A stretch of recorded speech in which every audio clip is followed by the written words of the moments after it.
When you think about the first family of racing in Michigan, you have to start with none other than the Jack Roush family. It's true that there's been other racing families and have done a great job, but the Roush family has won 469 times over the course of 3 generations. As we're going to take a look at the various people in the Roush family, they're going to tell us about the past, the present, and the future, and we're going to do that in just a moment. Jack, you partnered with a lot of great people over the years, including with NASCAR Hall of Famer Robert Yates. Tell us a little bit how you guys were able to put together some top-notch teams during the 2000s, and I guess, is this relationship still going? Well, it's still going. We've put it together in 2004. For 2004 was the first year, so this is, what is this, 14 years or something. And what's it been like, 2 old Ford engineers well, putting together? Looking at where we came from, we had a great adversarial relationship. You know, we respected one another, and we circled one another, and we competed for space in Ford world to build the best Ford engines. I tended to be more of an RPM guy. Before NASCAR had the rules before NASCAR had the rules on restricting the RPM based on the gear ratios they'd let you run for the differential for the final drive. And I would focus on making as much RPM as I could, and Robert would work on making as much power in the lower RPM. He generally had more power, but his engines fell off a little faster than mine did up on top. So he won a championship, and I won a championship before we were partners together, and then I won one. I don't think he got more than one championship that I recall. But then I got the second championship with Kurt Busch the first year after we put our team together. But Robert was a bigger man than me. He tapped me on the shoulder one day when I made it clear that I built my engines in Detroit, much like in the Holman Moody years back in the 60s. The Ford engines were built in Detroit, and they would truck them down overnight. It's about a 10-hour run down to Charlotte. They would truck them down to Charlotte to the teams over one night. They'd run a night shift truck down. And so there was a change in the technology flow from flowing from Detroit, all the new ideas, to flowing from Formula One and from Europe. And so if you wanted to have the latest information on the valve spring material or on connecting rod science, piston science, it needed to come from Europe. And the port of entry for all those technicians and all that knowledge was Detroit, was Charlotte, was not Detroit anymore.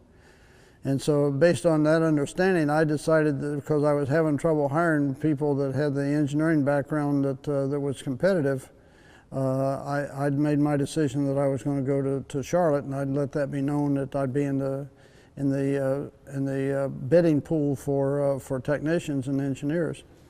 He realized that I would be competing with him for the same people, and he said, rather than us gnaw ourselves apart by each of us having half of what we might, let's put it together, and maybe 2 halves and we'll make more than 1 whole. Sure. So he tapped me on the shoulder, said, "Hey Jack, I understand you're getting ready to come to Charlotte." And I said, "Yeah, that's true." And he said, "Well, you and I should talk." He said, "I've got a building that's twice as big as I need it to be, and I've got a good start on it." And he says, "You've got a carburetor flow bench and some other things that you do that's unique from me." And he said, if we put our resources together and put our people together, he said, "I believe we can do something better than either one of us can do but separately." And we did.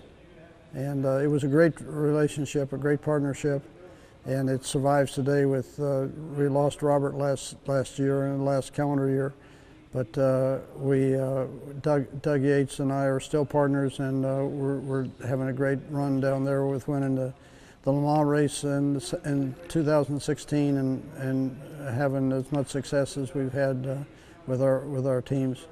Now you partnered later on with John Henry, the owner of the Red Sox. How did that partnership come about?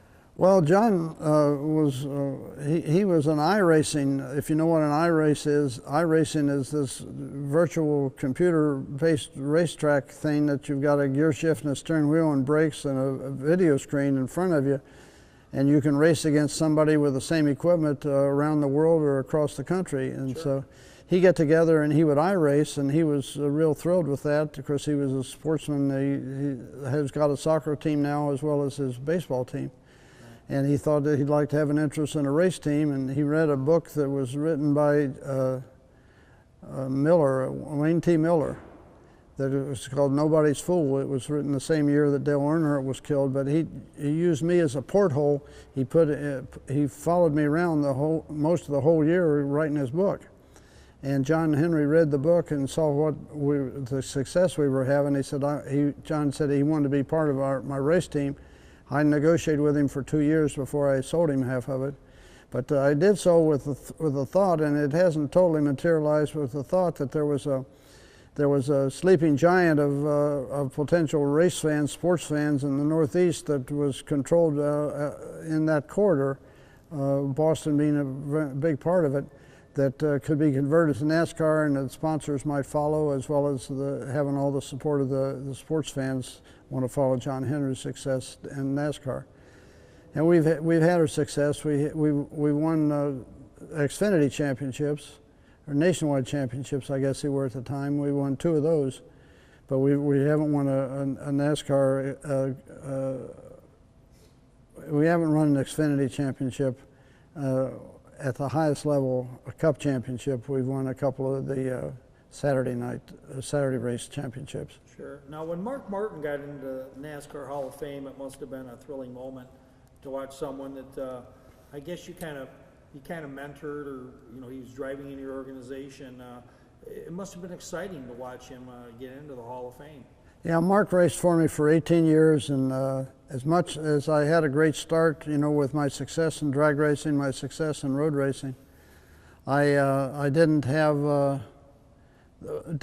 what I needed probably to survive, except for Mark staying at my side and struggling with me and debating with me sometimes about strategy and technique and process.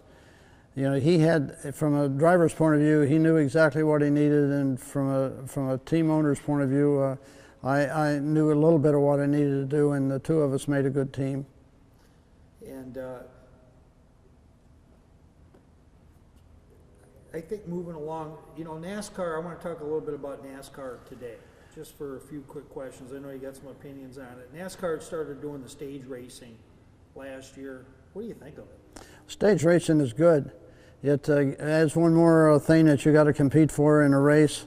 If it stops drivers from coasting, you can get yourself in a situation where you could just win your races and be done with it, and not have to worry about pressing. But the stage racing makes you want to press and get the most out of every lap of every race you can, and I'm sure that makes better excitement and better return, better excitement for the fans, better return for the investment of the sponsors. If you could be chairman of NASCAR for the day, what's 1 or 2 things you'd like to see different if you could make it Jack Roush's NASCAR? I won't tell anybody. Probably make it Jack Roush's NASCAR. The thing about NASCAR is that unlike the NFL or the National Hockey League or the NBA, the teams have got an equity stake in the sanctioning body. And the teams really don't have an equity stake in NASCAR. NASCAR is a protected domain of the France family, and they've been good custodians of stock car racing, and I don't think stock car racing would have ever gotten to where it is without their stewardship and without their commitment and their sacrifice.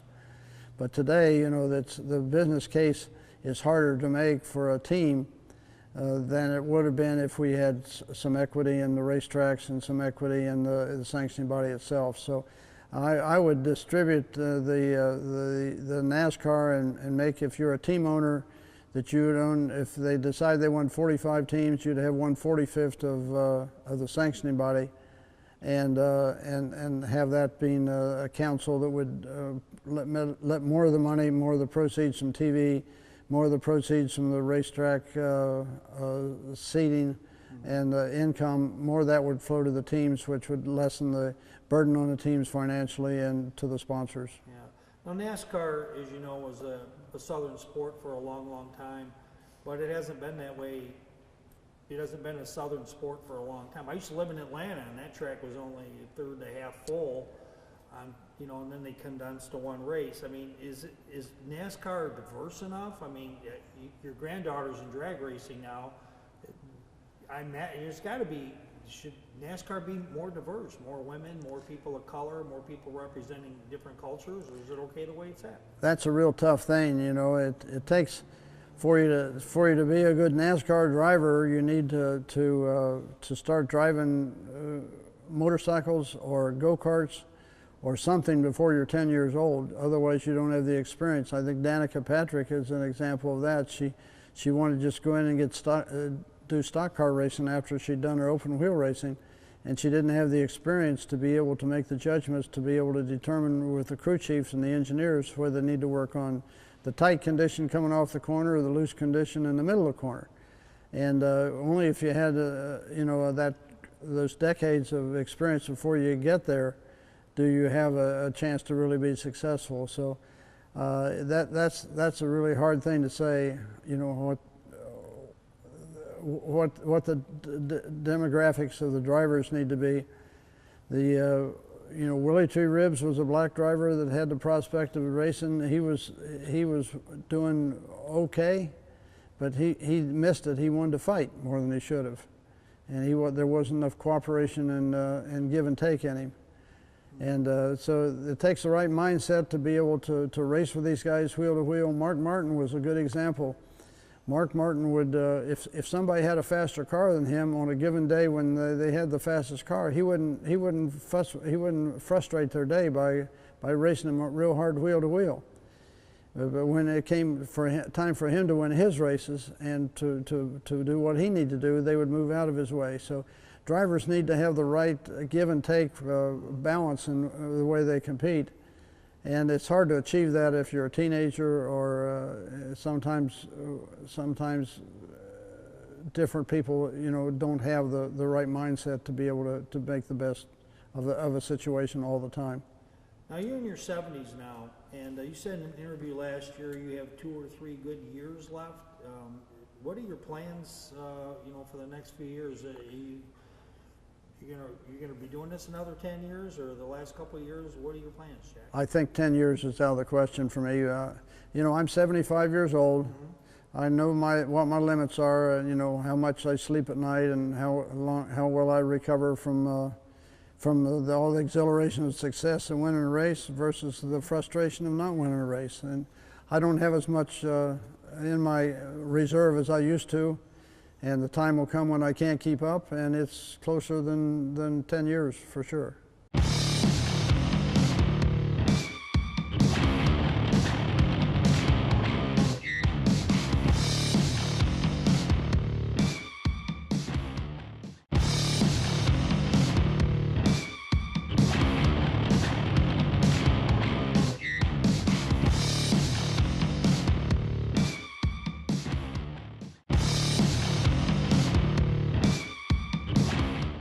The Roush family has won nearly 500 times, 469 in total, and a lot of these championships and races have been won by Jack's Roush, Susan Roush McCleneghan.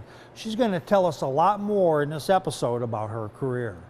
Okay, with me is Susan Roush McCleneghan, and Susan, I tell you what, these awesome cars that you have behind you, a lot of them are managed by you. Isn't it an awesome responsibility? Yes, it is. It's truly a job that I love. Now, taking a look at some of the cars, we're going to kind of go through some of the ones that they all have stories, and a lot of these have stories that are just waiting to get out. We're going to get some of the stories behind the cars today, but when you started your racing career, did you see what your father was doing and want to do this, or was he like a stage parent and said you're going to start racing? Or no, not at all, not at all. Actually, I didn't the first time. Well, let me back up a little bit. In 1997, I was approached by a friend of my father's who wanted to go great racing. You know, the old car road rally, like, sure, you know, coast to coast. And so he wanted a little help with this and recruited me to see what we could do, put together as a team. And we did that. And starting in '98, we did the transcontinental, you know, across the United States, the Great Race. So that was really that was really my first foray into actually doing anything competitive motorsports. But you had to have done some go-kart racing. You Not didn't at all. do any of that? Not at all. Just, you know, kind of around the area, you know, especially as a teenager, you know what kids do. They go Now, race around in the streets. now you participate in the National Muscle Car Association, and you've had numerous wins. I guess you have a championship. Tell us a little bit about your career. Pick out a win. I mean, what was your favorite win? How did you get involved in this? Well, we had already been running in the Great Race for about, probably about 7 years. And in 2005, the fall of 2005, Roush Performance Products had rented the track out at Milan. And there were a handful of cars out there. And so Dad gave me a call and said, hey, you want to come out and see what we're doing? So I did that. And honestly, that was the first time I've ever made a pass in a drag car, was in 2006. Was that scary? No, not particularly. As a matter of fact, by the end of the day, I thought, I can do this. And so the following year, because I'd already been competing in old cars, you know, time, speed, distance, rally racing, drag racing, in a sense, especially, you know, like index racing, isn't really different. It just happens a whole lot faster. Now, tell us about some of the classes and that you do race in currently. Okay, well, I race in open comp in the NMCA and modular muscle in the NMRA. Both series are owned by Pro Media, so you know, they have the same organizational body behind them. So the rules are very consistent between the series. Both classes are very similar. There are not allowed a number of what we call starting line aids, so it's considered a driver's class.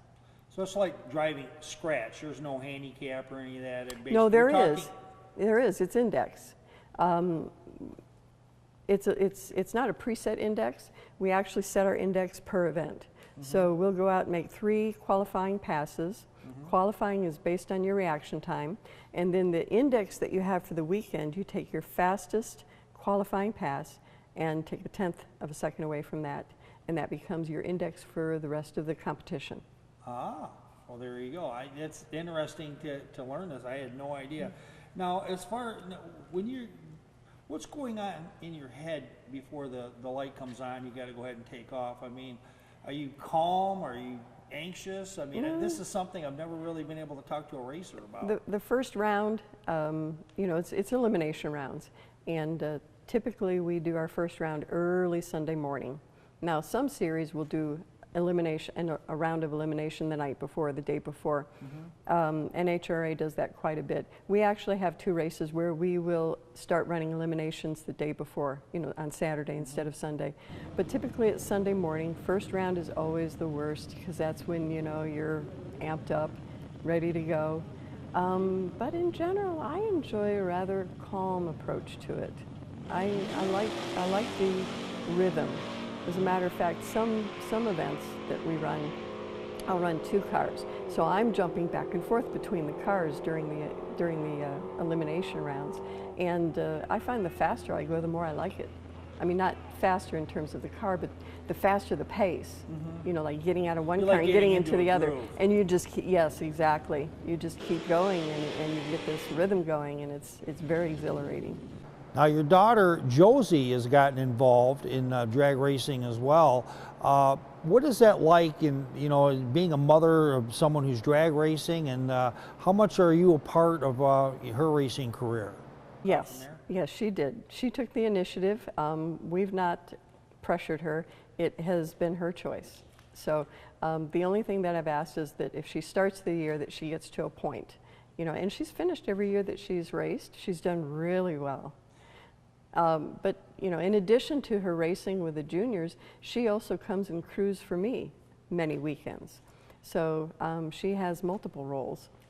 And it's not often the daughter likes hanging out with her mom, you know, as they get into middle and high school. So I bet you're learning a lot from her. She's learning a lot from you, but your relationship's getting better from that too, because oh, yes.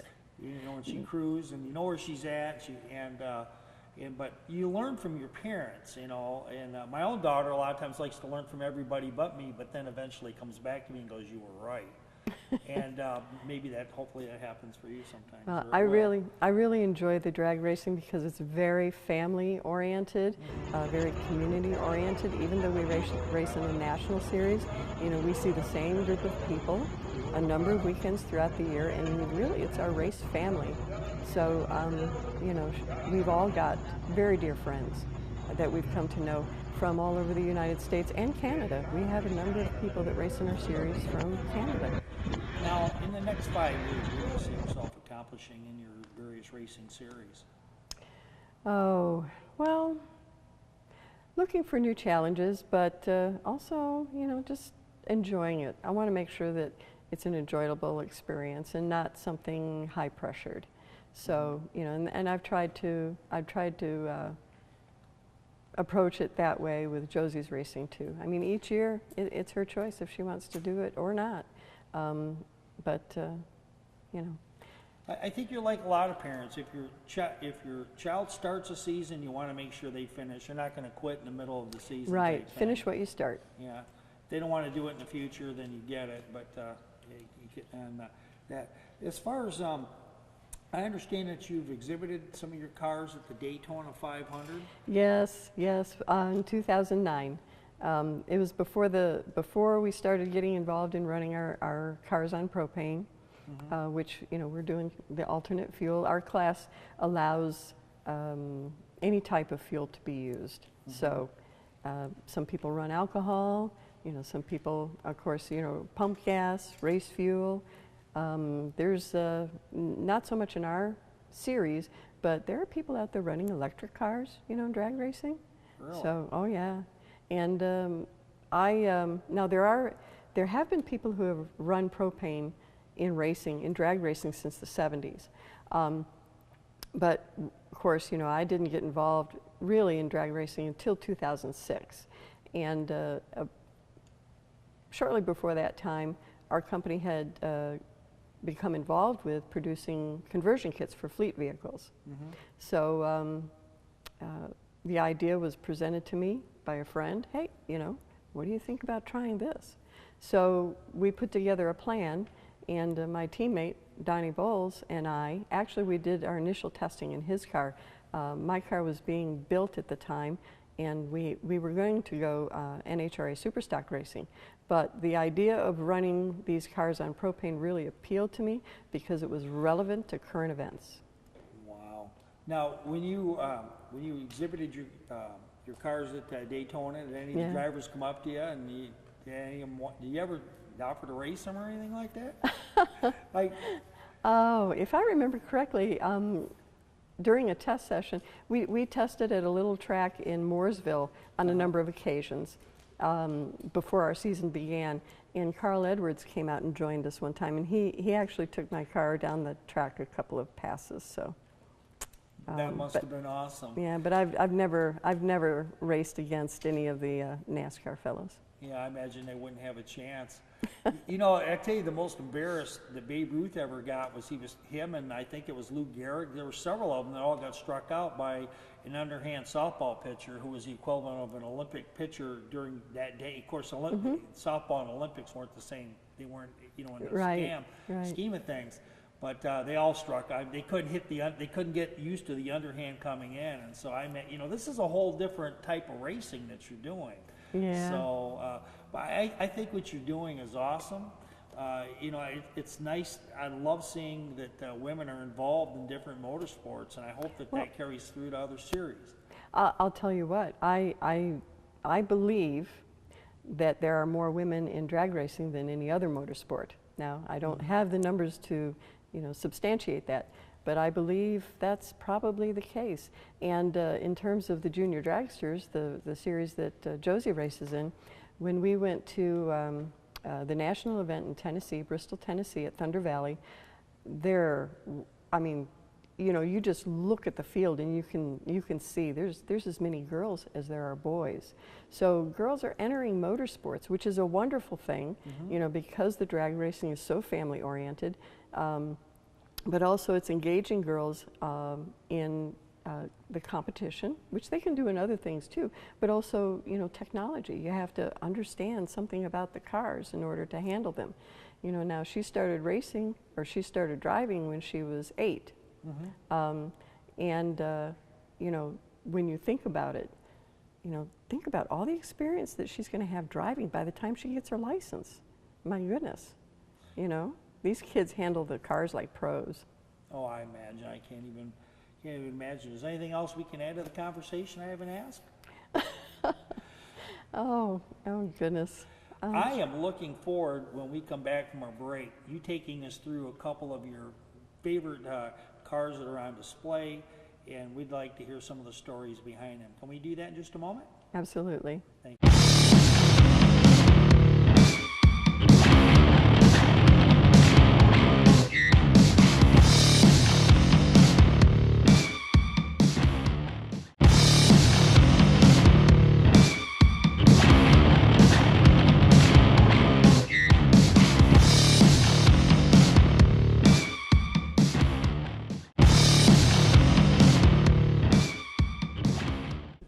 Well, Susan, this Amerigas car behind us has a little history behind it. Why don't you tell us a little bit about it?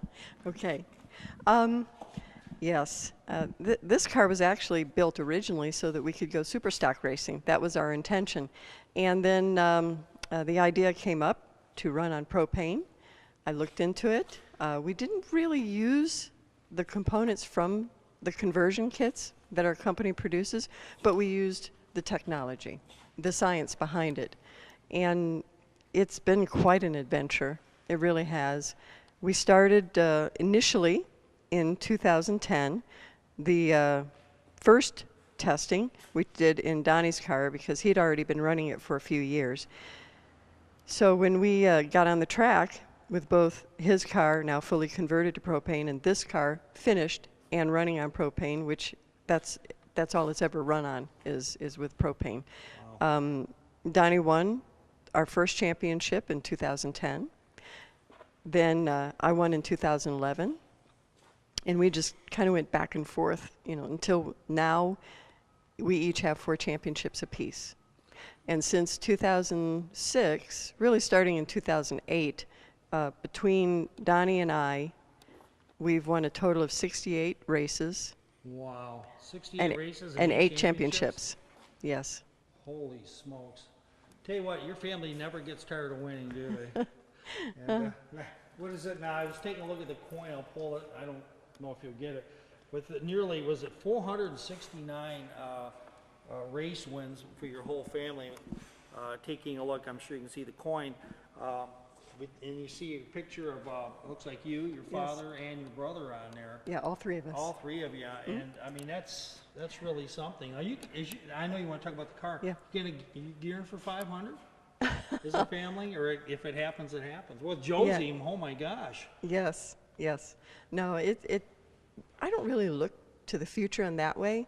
Mm-hmm. I look to do my best each and every race. As long as you do your best, you yes. don't leave anything on the table. That's the best way to look at it, yeah. really. Yeah, so that way, you know, there's you hope to do the best you can, you hope to win, but really with each effort, some of the most exciting races I've ever had, I've lost, but they were just so incredible. But I do want to talk about one race that I won. Want to hear about it. Okay, this is pretty cool. Now, in the other room, you'll see a '69 convertible Mustang that my father raced at the NHRA Nationals in September of 1971. Okay, that car was then sold, and we reacquired it about 12 years ago and restored it. So we're now, fast forward, I'm in the NMCA series. I'm second in points, mm-hmm. and it's down to the last race of the season. And it's the first time that NMCA has been back to Indianapolis in a number of years. They're running their finals at Indianapolis in 2011. Mm-hmm. And I'm going into the race second in points. The only way I can win the championship is to win the race. And we, in fact, did that. It came down to, there's so many points given per round that you go, but there's also qualifying. So the win that year was less than a round worth of points. Really? Yes. But what's really, I mean, this gives me goosebumps. What's really cool about it is it was 40 years. Well, his win was in September. My win was in October. So it was 40 years between these two wins within 2 weeks. Wow. So, I mean, so 40 years, you almost hit it right on the mark. And, you know, and the thing was, you came up with a clutch win. I mean, it was either win or you're not going to finish first. And you needed the qualifying points and the race points. You needed everything. You needed the whole cookie batch to come out, right? Yeah. All the pieces had to fall together, and they did, incredibly. Wow, that must have, you know, it's fate when something like that happens. This is really quite the car, and the fact that it runs on propane and has a nice history behind it, and the safety features are really something else too. I mean, you know, the car's all cut out in the back, and I mean, everything on there is all about safety, right, and all about maximizing speed as well. Well, we do not run in the NHRA. I have run a few events with NHRA, but our series is not an NHRA series. However, our series does use all of the rules and regulations that the NHRA has established. So yeah, we go by their rule books and requirements for the chassis, so they are very safe. Well, Susan, I want to thank you very much for telling us about this amazing vehicle, and good luck. Now, I know you're racing still this year, and you have yourself a new ride. I'm sure you'll have a new place in the showroom for it. Wow. Over the last 3 episodes, we have taken a look at the first family of racing in Michigan, the Roush family. For Jack Jr., his daughter Susan, and also their granddaughter Josie, everybody at the Collection Museum and Media Network of Waterford. This has been an awesome experience, and I know I've learned something, and I know that you have as well. Until next time, this is Roy J. Akers reporting.